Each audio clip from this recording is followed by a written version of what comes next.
шоу-бизнес жұлдызы Алтынай Жорабаева Түркиядағы демалысынан естеліктерімен бөлісті. Өнер иесі жанұясымен түскен ерекше суреттерді жариялап, елдің жылы лебізіне бөленді.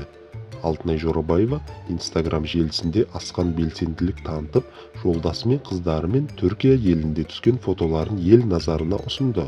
Эстрада жұлдызы оқырмандарымен Аланияда өткен демалыстың бір бөлшегімен бөлісуді жөн көрген.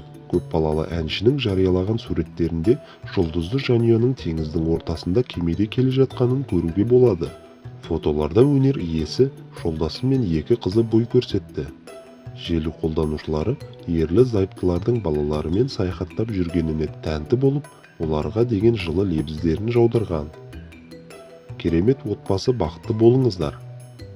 Өте жарасымды жұпсыздар.